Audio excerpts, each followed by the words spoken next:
Fala aí, Marcela, tá me ouvindo bem? Marcele. Boa noite, paz. Tá me ouvindo? Então, beleza, então. Então, beleza. Então, eu vou iniciar, você fica ouvindo. Qualquer coisa, você me avisa, tá? Fala aí, pessoal, paz do Senhor. Espero que todo mundo esteja bem. Vamos iniciar aqui mais uma aula no CEMIT. Aula de número 3. Aula de número 3. Aula de Cristologia, aula 3. Tem como título A Obra de Cristo, tá? A Obra de Cristo. Nós tivemos já duas aulas. Na semana passada tivemos aula 2, que falou um pouco sobre a divindade de Jesus, a união hipostática, a pessoa de Cristo como um todo, tanto o humano quanto o divino. Falamos sobre as duas naturezas de Jesus. E hoje vamos falar sobre. Deixa eu voltar lá.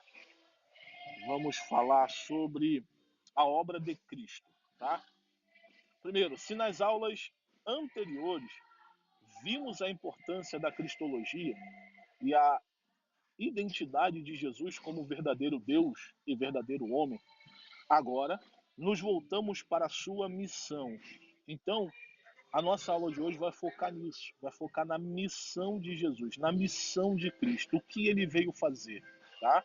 A obra de Cristo é o coração do evangelho, ou seja, não adiantaria ele só vir aqui. Ele tinha que vir com um propósito, tá? Então, essa obra que Jesus veio fazer aqui, isso sim é o coração do evangelho, a cerne do evangelho, tá?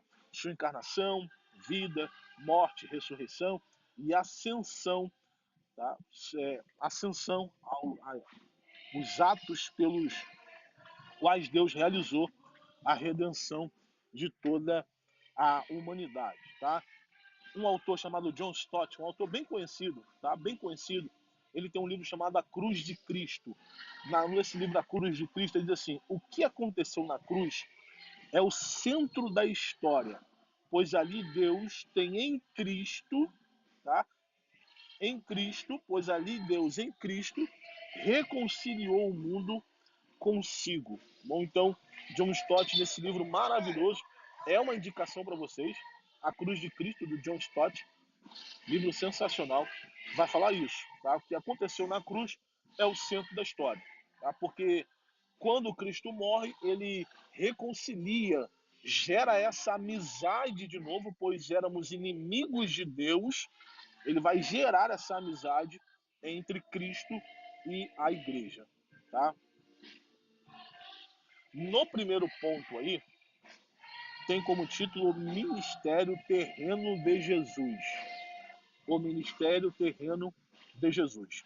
Jesus não apenas morreu e ressuscitou, ele viveu uma vida de ministério ativo, e é verdade, tá? Anunciou o reino de Deus com autoridade, ou seja, pregação e ensino.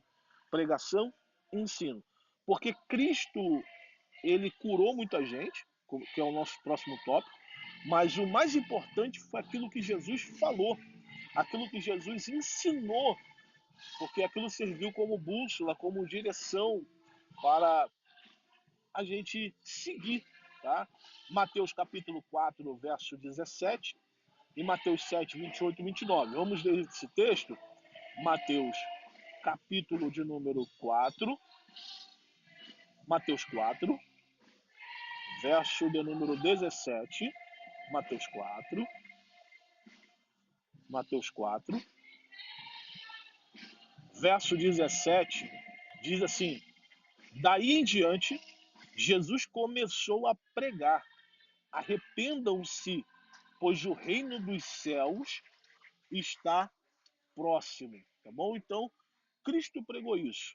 Cristo ensinou isso aí, que o reino de Deus está próximo. Aí, Mateus capítulo 7, verso 28 e o verso 29, diz assim: quando Jesus acabou de dizer essas coisas, as multidões estavam maravilhadas com o seu ensino, porque ele as ensinava como quem tem autoridade e não como os mestres da lei, tá bom? Então Jesus vai no seu ministério terreno ensinar e pregar. Eu li somente 2 textos, mas existem diversos textos onde mostra Jesus pregando, Jesus ensinando. Por exemplo, o próprio Mateus capítulo 5, a partir do 5 ali, que é conhecido como Sermão das Bem-aventuranças ou Sermão do Monte, Sermão da Montanha, como assim você preferir chamar, é uma pregação bem extensa de Jesus, tá? Dura aproximadamente de 6 a 7 horas, de 6 a 8 horas, mais ou menos aquela pregação, tanto a pregação quanto a explicação da pregação, dura mais ou menos esse tempo. Então, Jesus pregava. Por exemplo, Lucas, quando escreve o livro de Atos dos Apóstolos, no capítulo 1, no verso 1, ele vai dizer o seguinte: fiz o primeiro tratado, ó excelentíssimo Teófilo, de tudo que Jesus começou a fazer, mas também a ensinar. Então, quando Lucas vai escrever o seu evangelho, o evangelho que leva o seu nome, e também o livro de Atos dos Apóstolos, ele vai mostrar claramente que Jesus ensinou e pregou no seu ministério terreno. O que Jesus mais fez foi ensinar e pregar, tá? Tem mais ensinamentos do que milagres de Jesus escritos na Bíblia, tá bom? Então, o ministério terreno de Jesus, primeiro, Jesus ensinou e também pregou. Segundo, milagres, tá? Curou enfermos, expulsou demônios e controlou a natureza. E é verdade, tá? E é verdade. Eu separei 2 textos aqui, Marcos 4:39, Marcos 4, Marcos 4:39, diz assim o texto: ele se levantou, repreendeu o vento e disse ao mar: aquieta-se, acalme-se. O vento aquietou-se e fez-se completa bonança.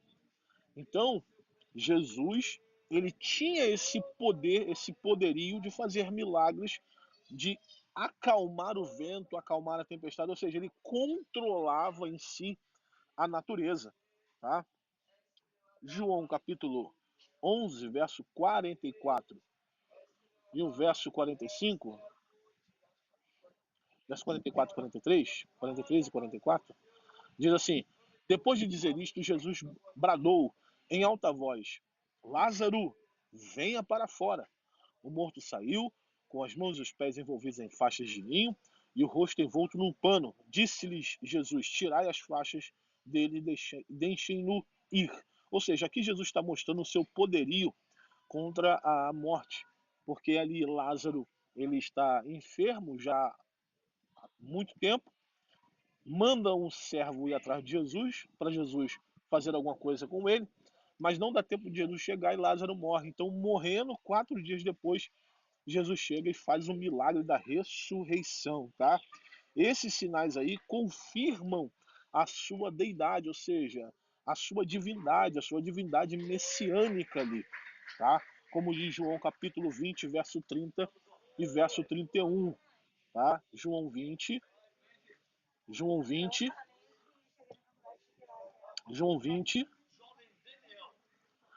verso 30, verso 31, diz assim, ó: mas Jesus realizou na presença dos seus discípulos muitos outros sinais miraculosos que não estão registrados nesse livro, mas estes foram escritos para que vocês creiam que Jesus é o Filho de Deus. É o Filho de Deus. E crendo, a palavra crer aqui, tenham vida em seu nome, tá bom? Então, é claro que quando João escreve o seu evangelho, ele escreve no intuito de mostrar a divindade de Jesus. Porque João, quando escreve o seu evangelho, ele escreve com um propósito diferente dos 3 primeiros.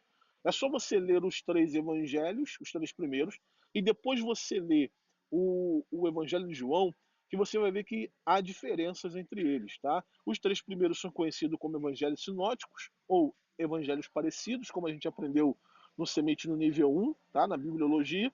E João é um caso à parte, porque cada um vai mostrar a face de Jesus de uma forma. Lembra Mateus como rei ali, Marcos como servo, Lucas como o homem e varão perfeito, e João vai mostrar Jesus como Deus, como o Filho de Deus. tá? E João mostrando Jesus como filho de Deus, João vai escrever também num período diferente, porque Marcos escreve provavelmente no ano 50 a 52, tá? Mateus no ano de 50 a 54 e Lucas 63, tá? 63. Então, quando ele escreve esse evangelho, João escreve num período totalmente diferente, que é no ano de 90 a 95 depois de Cristo ali. Escrevendo no ano de 95, ele tem como intuito da sua escrita ali defender a divindade de Jesus, porque quando ele escreve o seu evangelho, ele vai combater uma seita chamada gnósticos, tá? O gnosticismo. Ele vai combater essa seita. Essa seita dizia: Cristo não tem como ter morrido na cruz. Jesus não tem como ter morrido na cruz. Por quê? Porque a matéria é 100% má e o espírito é 100% bom, tá?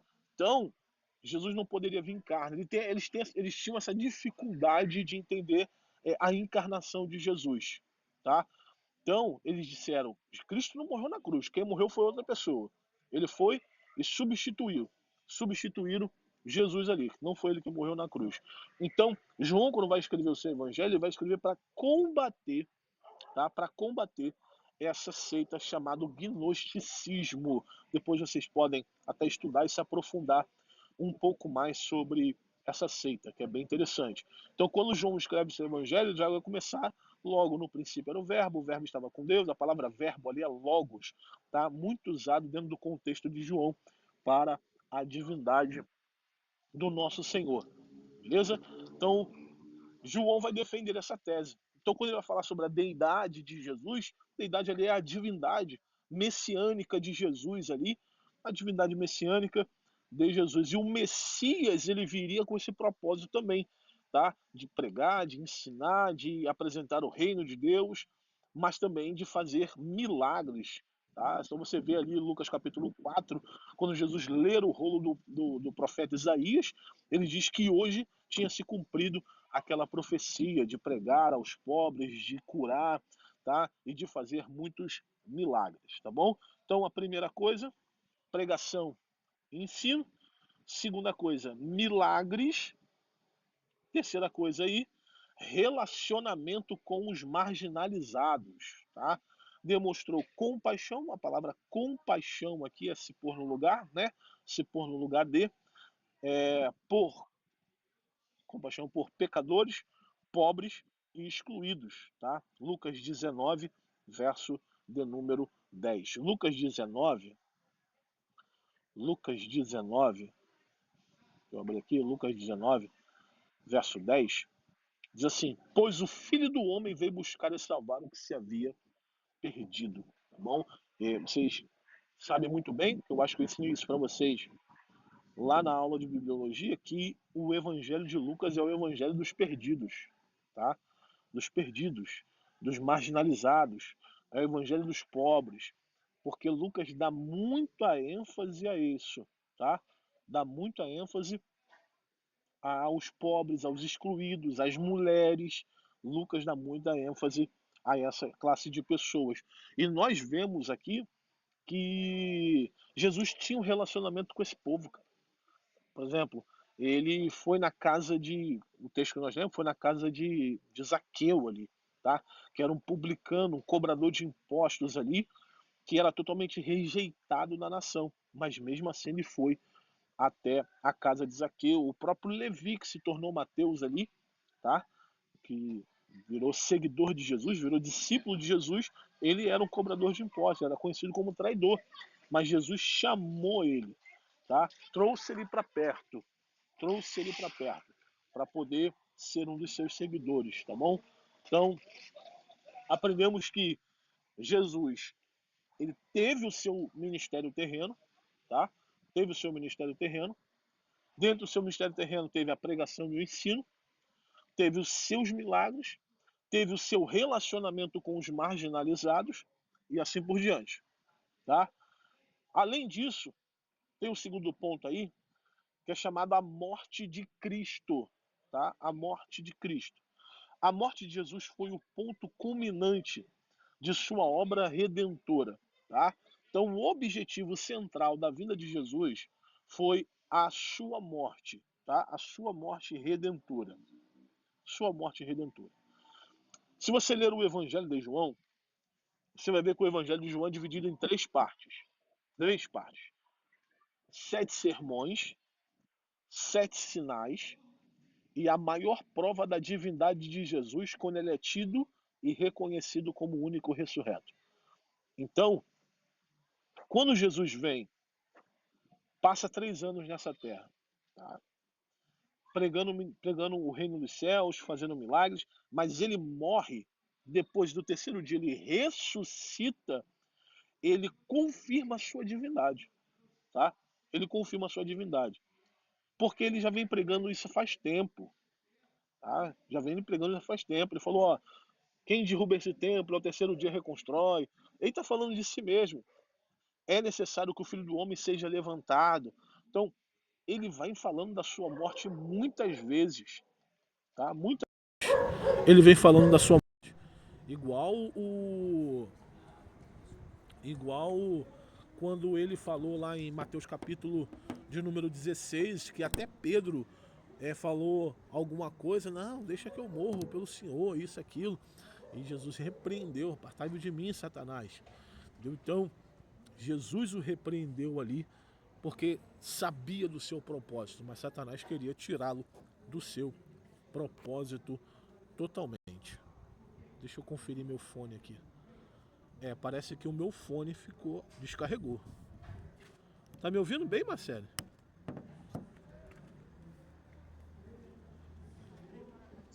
Deu uma picotada, mas agora eu tô ouvindo. Tá me ouvindo bem? Tô sim. Então beleza. Se tá me ouvindo é importante.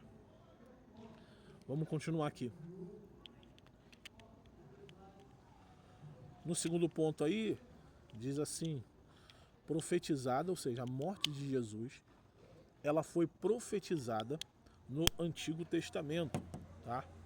Se você for ver, Isaías 53 descreve acerca do servo sofredor, que carregaria as iniquidades do povo, tá bom? Se você for ver esse servo sofredor aí, ele claramente fala sobre a pessoa de Jesus, é claro. Isso na interpretação, na hermenêutica cristã. Se você for pegar a hermenêutica judaica, eles vão dizer que esse servo sofredor ali é o povo de Israel. Eu acho um pouco forçada a interpretação, tá? Porque claramente ali está falando acerca da pessoa de Jesus. Claramente. Se você fizer o comparativo com a profecia de Isaías 53 e com os acontecimentos do Novo Testamento, você vai ver que claramente está falando da pessoa de Jesus. Claramente. Só que como os judeus eles são messiânicos, porque eles acreditam em algum Messias, não no Messias Jesus, tá? Mas eles não acreditam mesmo no Messias Jesus, mas eles são messiânicos porque eles acreditam que uma hora viria um Messias, tá? Como os judeus não acreditam que Jesus era o Filho de Deus, eles não aceitam esse tipo de comparação. Beleza? Não, Jesus foi um grande homem e tudo mais, foi um rabino, mas não é o nosso Messias. Eles esperam outro Messias. Então, se pegar Isaías 53 e mostrar para um judeu, ele vai dizer, tá bom, Isaías 53 fala sobre a nação de Israel e não sobre Messias. Mas a morte de Cristo foi profetizada, tá? Em Isaías 53, também Salmos de número 22, tá bom? Salmo de número 22 também fala acerca da morte de Jesus. E muitos outros textos no Antigo Testamento falam, tá, sobre a morte de Jesus. Tá? Outro ponto aí, ensino de Jesus. Ele predisse sua própria morte. Marcos capítulo 10, verso 45. Marcos 10, 45 diz assim, ó. Marcos 10, 45. Marcos 10, 45. É um texto antes do cego de Jericó.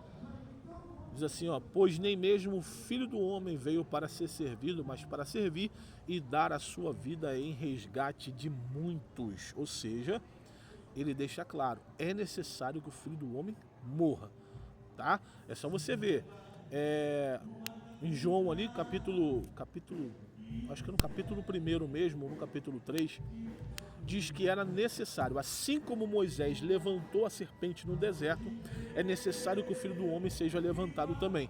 Ou seja, ele está apontando para a sua cruz. Mateus, como eu disse, Mateus capítulo 16, que Pedro queria passar à frente ali, ele repreendeu. Ele fala claramente sobre a sua morte, tá? E também fala sobre a sua ressurreição, não somente sobre a sua morte. Porque era necessário ele morrer. Era necessário. Porque ele era o sacrifício substitutivo. É só você pegar aquele sacrifício de Isaac, lá no capítulo 22 de Gênesis, você vai ver que Deus fala assim, Abraão, não toca no menino não, porque o verdadeiro sacrifício viria, que é o próprio Cristo, tá? Então o significado teológico aí é substituição. Cristo morreu em nosso lugar, tá? 1 Pedro capítulo 2, verso 24. 1 Pedro capítulo 2,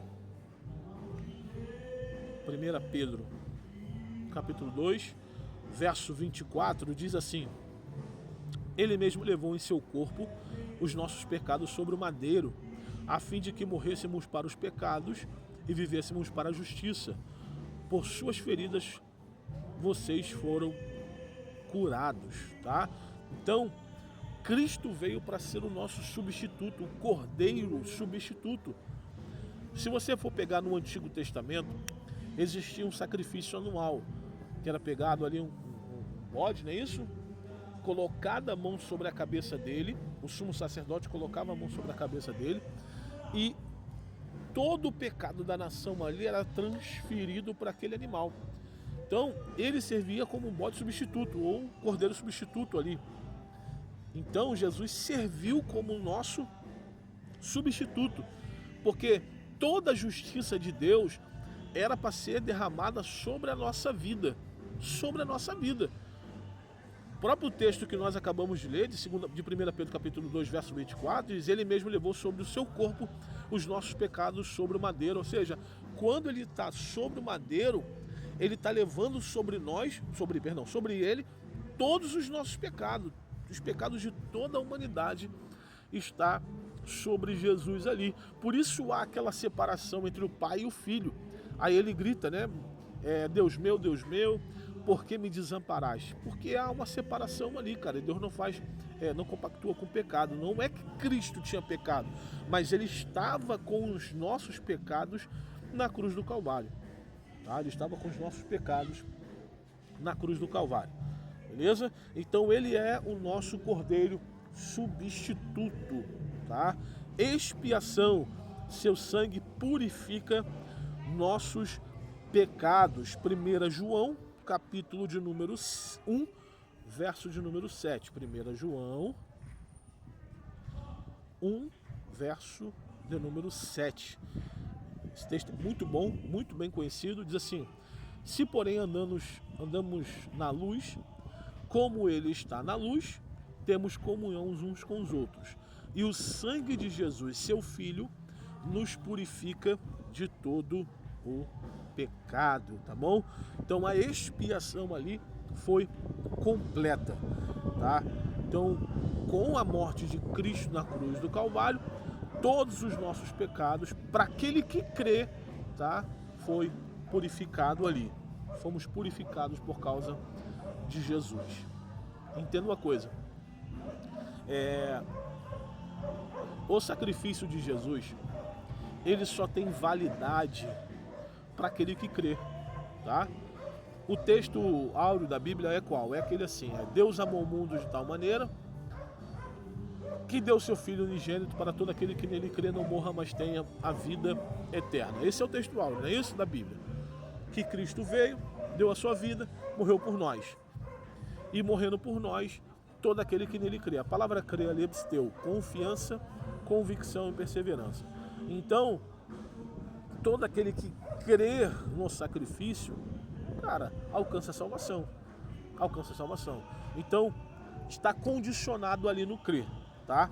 Vamos lá, outro ponto aí, reconciliação. reconciliação, restaurou nossa comunhão com Deus. E é verdade, tá? Vamos lá, 2 Coríntios capítulo 5, 2 Coríntios capítulo de número 5, 2 Coríntios capítulo 5, verso de número 18 e 19. Diz assim, ó, 18 e 19. Tudo isto provém de Deus, que nos reconciliou consigo mesmo por meio de Cristo. Reconciliou com quem? Com Ele mesmo. Por meio de quem? De Jesus. E nos deu o ministério da reconciliação, ou seja, que em Deus estávamos reconciliando consigo o mundo, não só uma pessoa, não só algumas pessoas, mas reconciliando consigo o mundo. Mas só tem validade para aquele que crê, não lançando em conta os pecados dos homens, e nos confiou a mensagem da reconciliação. Graças a Deus por isso, tá? Por quê? Ele fez isso porque éramos inimigos de Deus.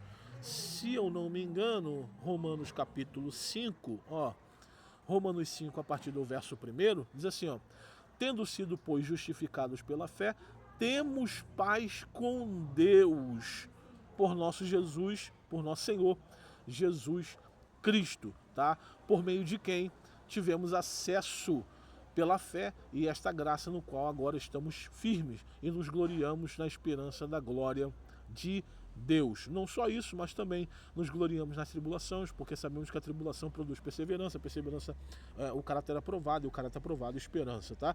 E assim por diante. O capítulo 5, verso 1, deixa bem claro que éramos inimigos de Deus, tá? Mas pela justificação, pela morte de Jesus, por Jesus nos ter feito justos perante o Senhor, agora temos paz com Deus, por causa do ministério da reconciliação. Estávamos distantes e afastados de Deus, agora temos essa chance de se aproximar do nosso Senhor Jesus Cristo. Amém? Vamos lá. Reconciliação, né? Restaurou nossa comunhão com Deus. Quarto ponto aí, vitória. Destruiu o poder de Satanás e da morte. Destruiu o poder de Satanás e da morte, tá? Colossenses capítulo 2, verso 15. Colossenses 2, verso 15, diz assim: e tendo despojado os poderes e as autoridades, fez deles um espetáculo público, triunfando sobre eles na cruz, tá? Colossenses 2, verso 15. Hebreus 2, verso 14. Hebreus 2, verso 14, diz assim um texto, 2, verso 14: portanto, pais, visto que os filhos são pessoas de carne e sangue, ele também participou dessa condição humana, para que por sua morte derrotasse aquele que tem o poder da morte, isto é, o diabo. Entendeu? Então a morte de Cristo, a morte vicária de Jesus, ela nos deu, tá? Ela nos deu essa condição. Primeiro, substituição. Cristo morreu em nosso lugar. Segundo, expiação, tá? Nos purificando de todo o pecado. Reconciliação, agora temos paz com Deus. E também vitória contra o diabo, tá? Porque nós temos essa possibilidade agora. Porque antes da cruz, ninguém tinha domínio total sobre o pecado. Domínio não quer dizer que não peque, não quer dizer que não continue pecando, que não tenha uma natureza pecaminosa, mas sim domínio sobre o pecado. Porque a partir da cruz temos uma coisa chamada regeneração, que é o novo nascimento, que é a mudança de dentro para fora, tá bom? Mudança de dentro para fora, e ter essa mudança nós conseguimos ter esse domínio sobre o pecado, tá bom? Terceiro ponto aí, ressurreição. A ressurreição. A ressurreição é a confirmação de que a obra de Cristo foi aceita por Deus. Vou ler de novo. A ressurreição é a confirmação de que a obra de Cristo foi aceita por Deus. Tá? Fato histórico aí. O túmulo estava vazio. Lucas 24, verso 1 ao verso 6. As aparições foram múltiplas e a transformação dos discípulos é uma evidência do evento. E é verdade. Existem várias teorias sobre a morte de Jesus, tá? E existe um túmulo vazio, não é isso? Existe a teoria que roubaram o corpo dele. Existem várias teorias para tentar desacreditarem na morte, na verdade, na ressurreição do nosso Senhor Jesus. Mas nós sabemos que Cristo morreu e ressuscitou ao terceiro dia. O primeiro fato é o fato bíblico, tá? O primeiro fato é o fato bíblico. Jesus, ele morreu e ressuscitou conforme está escrito nas Escrituras. A Bíblia deixa claro isso, tá? Segundo aí, testemunhas oculares. As pessoas viram Jesus após a ressurreição. E as primeiras pessoas a verem Jesus foram as mulheres. Testemunho esses que não eram aceitos naquela época, tá bom? Que não eram aceitos naquela época, mas as mulheres testemunharam, depois os discípulos também deram testemunha, e ao ponto de Paulo, no capítulo 15 de 1 Coríntios, dizer que 500 pessoas o viram, tá? Aproximadamente 500 pessoas o viram, ou seja, Jesus ressuscitou verdadeiramente. E entenda uma coisa, a nossa fé, a fé cristã, ela está pautada na ressurreição. Sem a ressurreição não existe cristianismo. Não existe cristianismo sem ressurreição. Ao ponto de Paulo dizer em 1 Coríntios capítulo 15 que nós somos falsas testemunhas, que Deus mentiu, que não há ressurreição, tá? Que não há ressurreição e que aqueles que morreram crendo estão perdidos se não há ressurreição de Jesus. Mas nós sabemos e cremos que Jesus morreu e ressuscitou. E essas são poucas, algumas evidências que eu passei aqui. A Bíblia, testemunhas oculares, testemunho de mulheres, pessoas que dão a vida até hoje, mas principalmente naquela época, tá? Deram as suas vidas para defender essa causa, e se fosse mentira, já teriam abandonado essa tese, mas acreditaram, tá? E viram o próprio Senhor Jesus Cristo. Opa! Vamos lá, significado teológico aí. Primeiro ponto, garantia da vitória sobre a morte. Garantia de vitória sobre a morte, tá? 1 Coríntios capítulo 15, verso 17 ao verso de número 22. Base da nossa justificação, capítulo 4, verso 25 de Romanos, e é só você ver.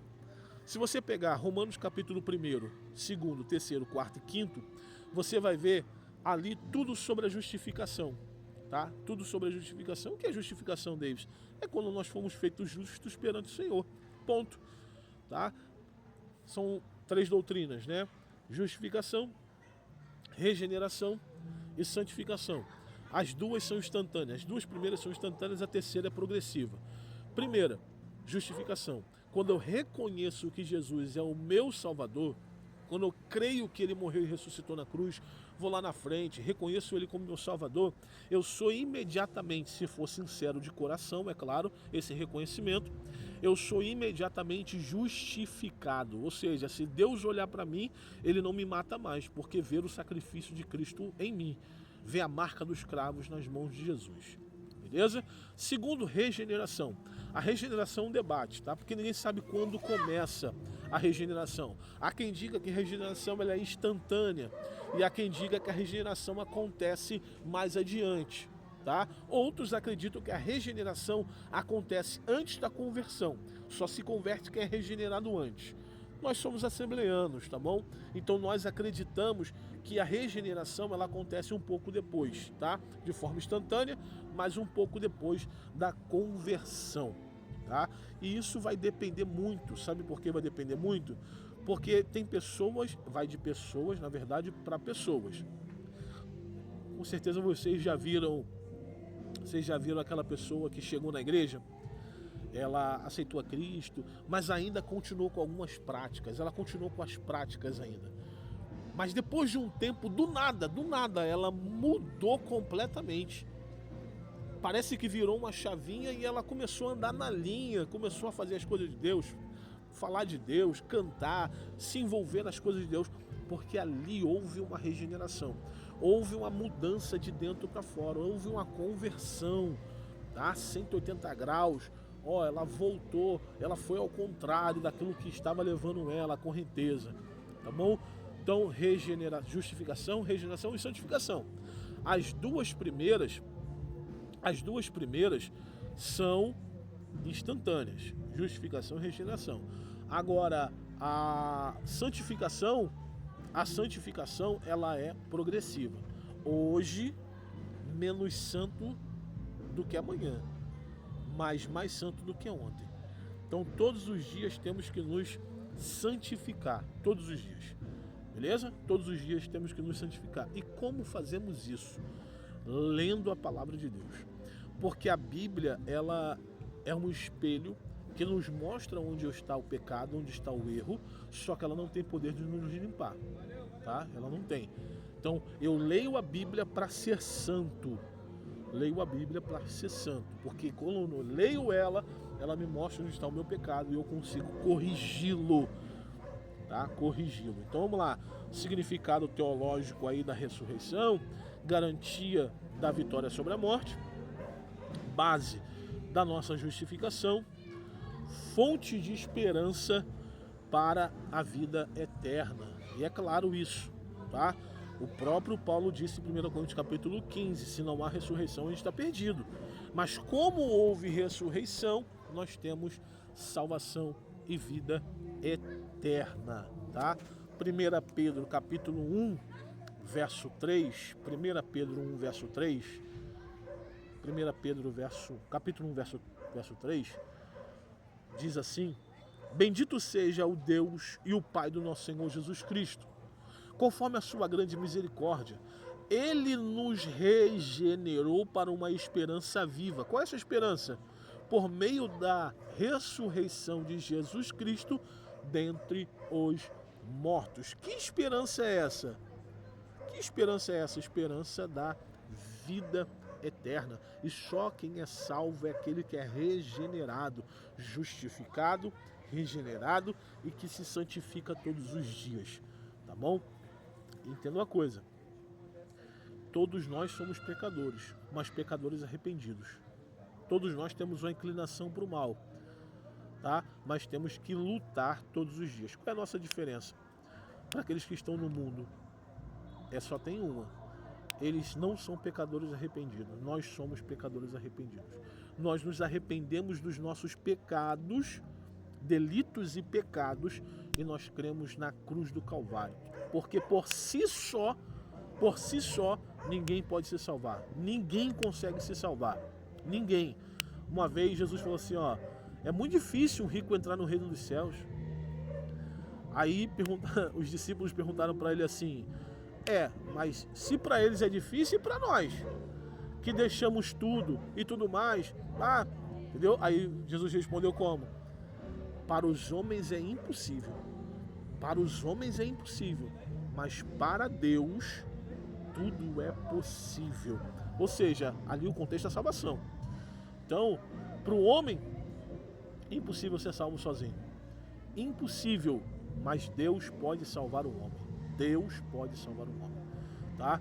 Sempre será Deus que dará o primeiro passo. Sempre será Deus que dará o primeiro passo. Depois o homem estende a mão e Deus puxa o homem. Porque o homem por si só não tem poder para segurar nas mãos de Deus. Não tem poder para se salvar. Só Deus pode salvar o homem, tá? Só Deus pode salvar o homem. Então, o significado teológico é garantia da vitória sobre a morte, base da nossa justificação, fonte de esperança para a vida eterna, e assim por diante, tá? Então vamos lá. Jesus, ele veio nessa terra, não é isso? Teve o seu ministério terreno, pregação, ensino, milagres, tá? Relacionamento com pessoas. O que aconteceu? Ele morreu. Ao terceiro dia ele ressuscitou. Houve a sua ressurreição. Depois vem a sua ascensão. É quando Jesus é levado aos céus aí, tá? Então vamos lá, ascensão e exaltação. Após a ressurreição, Jesus ascendeu aos céus. Vamos lá ler esse texto? Atos capítulo 1, Atos 1, verso 9 ao verso 11. Atos 1, verso 9 ao verso 11. Diz assim: tendo dito isso, foi elevado às alturas enquanto eles olhavam, e uma nuvem o encobriu da vista deles. E eles ficaram com os olhos fixos no céu enquanto ele subia. De repente, surgiram diante deles 2 homens vestidos de branco, e que lhes disseram: Galileus, por que vocês estão olhando para o céu? Este mesmo Jesus que dentre vocês foi elevado ao céu, voltará da mesma forma como o viram subir, tá? Então há essa promessa. Ele foi, mas ele vai voltar. Essa é a promessa, tá? Há essa promessa aí. Mas ele foi exaltado aos céus. Vamos lá, primeira coisa aí, exaltação. Foi entronizado à direita do Pai. Então ele sentou à direita do Pai. Ele foi exaltado. Efésios capítulo 1. Efésios 1. Hoje a gente está lendo bastante textos, hein? Efésios 1, do 20 ao 22. 20 ao 22. Diz assim: esse poder ele exerceu em Cristo, ressuscitando-o dos mortos e fazendo-o assentar-se à sua direita nas regiões celestiais, muito acima de todo governo e autoridade, poder, domínio e de todo nome que possa mencionar, não apenas nesta era, mas também na que há de vir. Deus colocou todas as coisas debaixo dos seus pés e o designou como cabeça de todas as coisas para a igreja. Ou seja, quando ele subiu, ele foi exaltado. Exaltado por quê? Porque foi vitorioso aqui na terra, porque venceu aqui na terra, porque morreu e ressuscitou, tá? E o que ele faz lá no céu? Intercessão, tá? Vive para interceder por nós. Hebreus capítulo 7, verso 25. Hebreus 7,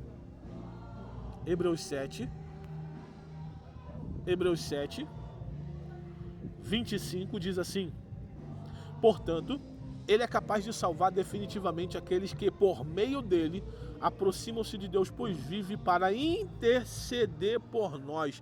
Que texto maravilhoso, que texto forte, que texto forte. Então ele vai para os céus para quê? Para ficar lá parado, sentado? Não, para interceder por nós. Ele foi exaltado nas alturas e lá intercede por nós,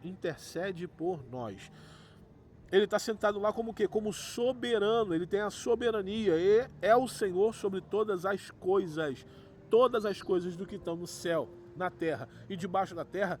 Deus é soberano, Jesus é soberano. Filipenses 2, eu estou sentindo a presença de Deus, de verdade. Filipenses 2, verso 9 ao verso 11.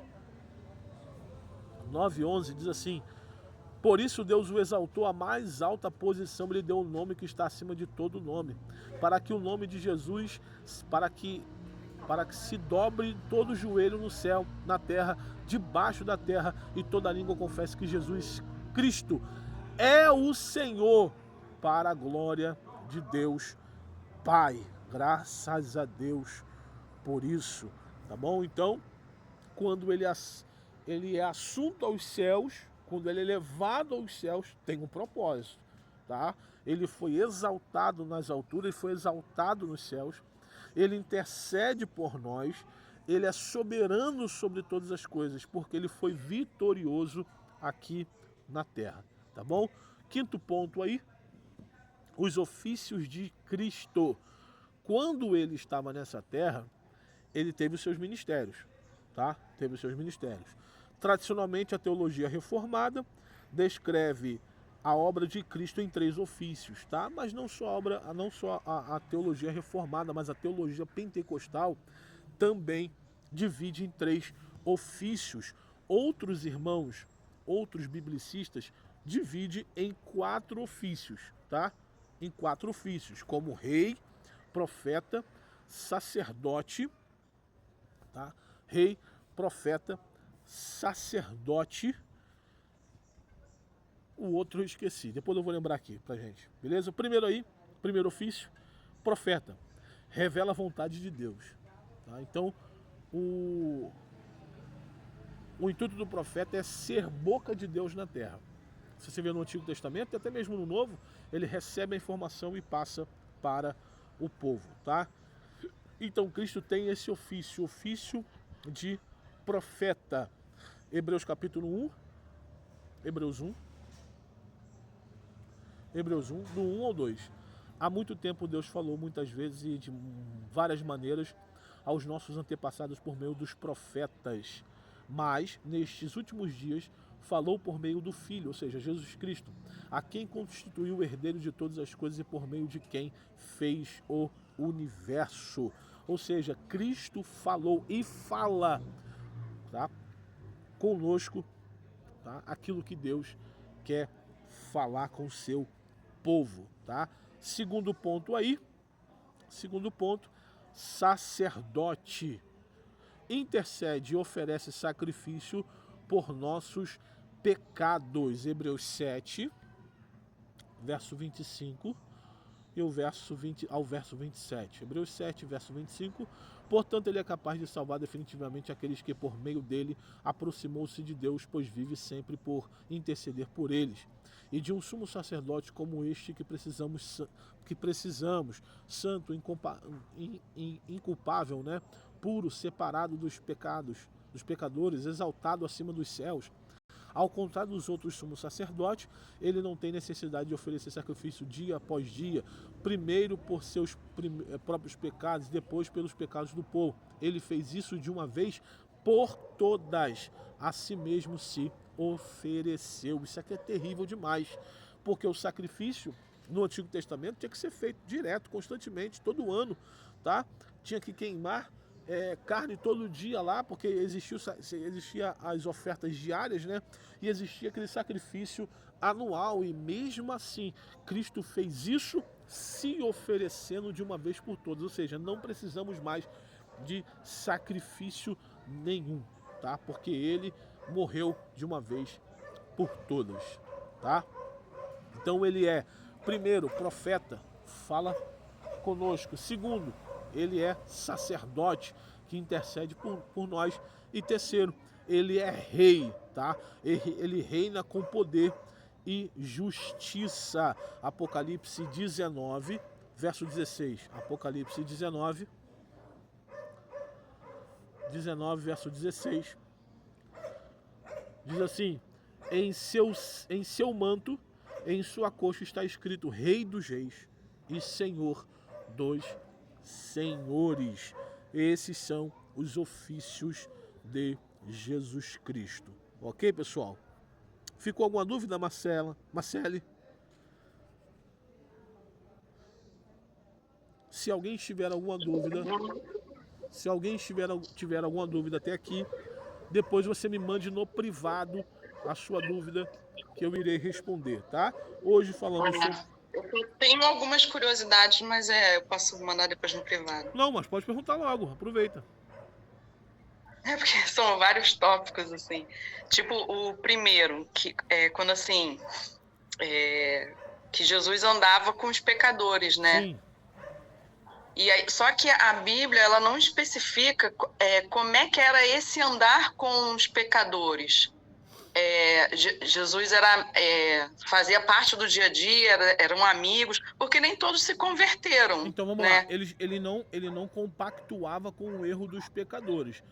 Na Sim, verdade, não com pecado. Isso, na verdade, quem andava com Jesus eram os pecadores que vinham até ele para ouvi-lo, entendeu? A não ser daquela vez que Jesus se convida para ir na casa de Zaqueu ali, mas tem um propósito com aquilo. A não ser quando ele é convidado para um jantar que Mateus vai fazer, que Levi, naquele contexto ali, né? Mas o nome dele é Mateus. Ele aceita esse convite, mas também tem um propósito de salvar. Então ele não anda com os pecadores na roda dos escarnecedores. Quando ele vai andar com os pecadores, ele tem um propósito de salvar. Da pregação. É isso aí, de pregar e salvar. Entendeu? Então não é andar de qualquer jeito, vamos ali jogar uma bola. Não é assim. Ele tem um propósito e o propósito é salvação. Beleza? Qual é o Porque eu lembro uma vez que eu vi o Caio Fábio falando. Nossa. Que questionaram ele. Pode falar. Não, rapidinho. É que questionaram ele assim, tá, sobre os homossexuais, né? Mas na época de Jesus também existia. Por que Jesus não falou nada sobre isso? Né? Aí ele falou assim, com certeza existia. Mas Jesus não estava preocupado com isso. Existiam as práticas pecaminosas, mas quando Jesus estava presente, tinha o poder de transformação, né? Sim, com certeza. Só que nem todos quiseram. Nem todos quiseram ouvir, cara. Jesus era seguido ali por mais ou menos de 10 a 15 mil pessoas. 15 mil pessoas se converteram? Todas? Não, nem todos aceitaram o discurso duro de Jesus. E engana-se ele que diz que Jesus não falou sobre a homossexualidade. É só você ler Mateus capítulo 19, é claro ali que Jesus fez separação entre homem e mulher, pô. Mateus 19. Jesus fez separação entre homem e mulher. Ele diz, no princípio, Deus não fez assim. No princípio, Deus fez homem e mulher. Como é que ele não está falando sobre homossexualidade? Ele está deixando claro que ele ali. Falou assim, Jesus não fez nada com isso. Não, com eles. Agora, não estava na pauta de Jesus falar, homossexual, se converta, não. Porque ainda a base doutrinária seria formada pelos discípulos ainda. Mas Jesus deixou claro que o correto é homem e mulher. Entendeu? Aí ele falou assim, eu vi essa entrevista, ele falou, de noite, né, essa entrevista aí. No Gentili. Isso, lá no de noite. Aí ele falou assim, tava cheio de prostituta. Ué, mas várias prostitutas se converteram com Jesus. É só você ver capítulo 9 de João. Ué, a mulher pecadora, a mulher adúltera, entendeu? A própria mulher do poço, capítulo 4 de João, que é a mulher samaritana. Pô, tivesse 4 e esse próximo ainda é teu.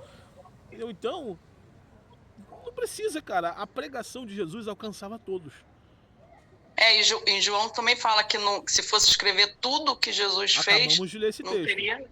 Não caberia. Não teria livro no mundo. Não dava. Foram 3 anos e meio, mas um intensivão. Foi um intensivão, pô. É muita coisa. Não dá para especificar, esse era pecado disso, esse era pecado daquilo. Não tem como. Porque imagina só, se fosse escrito tudo que Jesus fez, desde o momento que acordava até o momento que ia dormir. Tinha dia que ele nem dormia, cara. Entendeu? As aves do céu têm ninho, as raposas têm seus acho que é covis, né?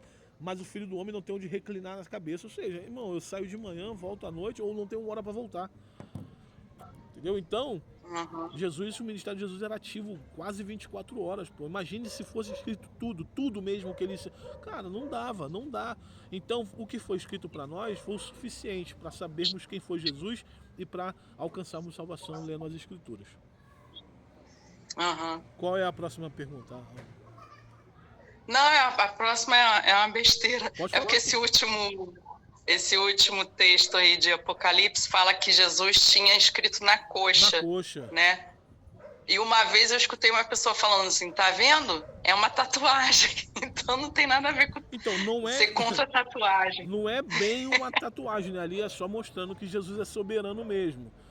Entendeu? Ali é uma linguagem figurada. Não está escrito isso na coxa de Jesus. É só para mostrar que ele é soberano. Não é literal. Não é literal ali. Ali é figurado. Ali é figurado. Então, e já vi comentarista dizendo também que não é na coxa, é nas vestes de Jesus estava escrito, tá? Mas se for nas vestes e se for na coxa, o que João quis dizer ali é que ele é soberano, que ele tem todo o poder, entendeu? Por isso que ele diz, Rei dos reis e Senhor dos senhores, ou seja, ele está acima de tudo. Ele está acima de tudo, ele é rei. Entendeu? Ele reina sobre tudo e sobre todos. A questão da tatuagem em si, eu não vejo nada contra não, tá, Marcelo? Eu não vejo nada contra. Se a pessoa quiser fazer uma tatuagem, irmão, é uma decisão da pessoa. Eu acho uma decisão que tem que ser pensada. Hoje não, porque hoje todo mundo está sendo aceito com tatuagem na sociedade e tudo mais. Mas quando eu era menor, ter tatuagem era uma pessoa que era marginalizada. Porque quando a tatuagem começou, ela tinha uma visão pejorativa, né? Porque as pessoas que se tatuavam quem usava tatuagem, eram presos. Isso aí, era tatuagem, era uma pessoa que era marginais. marginalizada. Isso. Uma pessoa que foi... Só que com o tempo foi mudando. Isso aí. Pra você arrumar um emprego com tatuagem era difícil na época, pô. Hoje não, hoje já mudou. Hoje já mudou. Então, se você for ver no Antigo Testamento, só tem uma coisa lá falando sobre marcar o corpo, mas era no contexto mais pagão, entendeu? Era no contexto mais pagão. Agora, se você for ver no Novo Testamento, não existe nenhuma base bíblica para falar que não pode tatuagem, entendeu? Eu sempre uso um texto de 1 Coríntios, está em Romanos também, quer comam, quer bebam, quer façam qualquer coisa, façam para a glória de Deus. Então, qualquer coisa que você for fazer, você tem que fazer para a glória de Deus. A pergunta que fica é, você está glorificando a Deus fazendo essa tatuagem? Agora, irmão, se você for fazer uma borboleta, se você for fazer...